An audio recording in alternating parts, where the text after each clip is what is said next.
Estas imagens foram obtidas por ufologistas russos e tornaram-se públicas antes do fim da União Soviética, através do ministro de Defesa soviético. Estas imagens foram gravadas da cabine de um jato, prestes a interceptar dois alvos desconhecidos.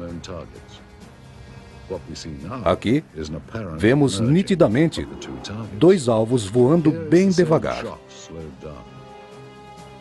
Certamente não se assemelham a aviões da aeronáutica ou comerciais, e nem outra aeronave que conhecemos. Esses contatos visuais com esses objetos jamais tiveram nenhuma identificação oficial. Richard Haynes foi à Rússia várias vezes e realizou muitas pesquisas. Logo após a reforma econômica russa, resultado do comunismo, aproximadamente em 1990, eu pensei, eu acho que é a hora certa de começarmos a abrir as portas para o leste europeu e para o povo do Ocidente, pois eles têm muitas informações que nós não sabemos, assim como temos dados que eles desconhecem. Comecei a me corresponder com amigos e formamos a Federação de Fenômenos Aéreo Russo-Americana. E agora, a nossa função é trocar informações. Esta cena foi filmada de um MiG-25 Foxbat, arquivo cedido pelo governo soviético, mas conhecido como M-16 Falcon americano 200 metros à frente. O que acontece depois é que um novo objeto aparece atrás das nuvens e não é identificado. O OVNI simplesmente desce, desaparecendo entre as nuvens. Vemos aqui o avião americano, na mesma altitude que a câmera.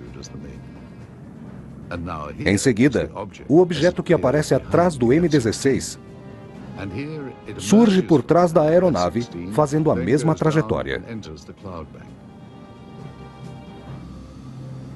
Como todas as evidências observadas sobre OVNIs são controversas, pesquisadores se esforçam para esclarecer esses fatos relacionando-os à sua verdadeira origem.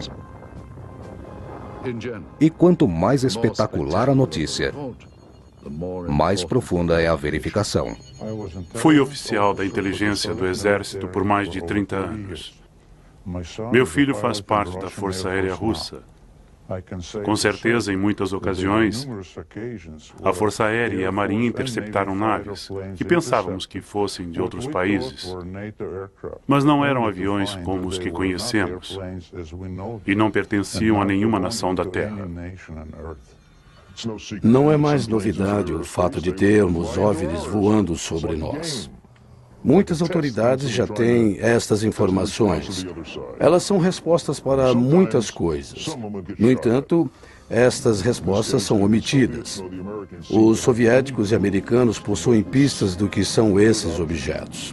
Eu sei que é muito difícil segui-los, mas eles chegam bem próximo de nós, até 4 metros de distância.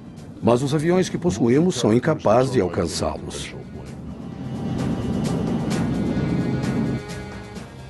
Observe esses aviões. Aqui temos a visão de uma câmera instalada na cabine do piloto, desta vez de um M-21. É um ponto estratégico para visualizar o outro avião em alta velocidade. O que vemos é um objeto cilíndrico voador. E quando o avião se aproxima, o OVNI acelera numa velocidade incrível e desaparece. Vejamos novamente. Ali está o objeto cilíndrico com a mesma velocidade, quando de repente ele desaparece. Para alcançar essa aceleração, o piloto demoraria pelo menos de 8 a 10 segundos. Muitas experiências foram realizadas para identificar o objetivo filmado. Neste caso, a interceptação ocorre sem violência. Há várias aparições de objetos cilíndricos que estão sendo investigados. Eles têm uma aceleração impressionante. O tamanho desse aí é aproximadamente 2 vezes maior do que o M-21.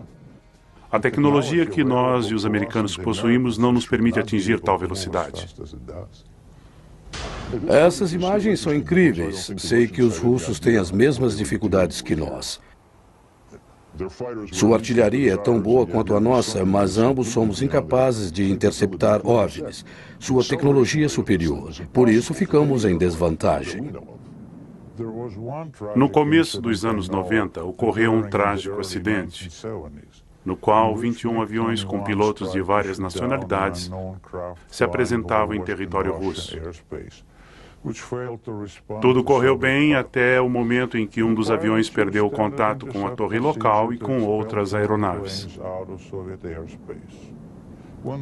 Ninguém sabia o que estava acontecendo, mas era uma fatalidade. Este é o momento exato da colisão, seguida de um barulho ensurdecedor. Os dois pilotos morreram subitamente.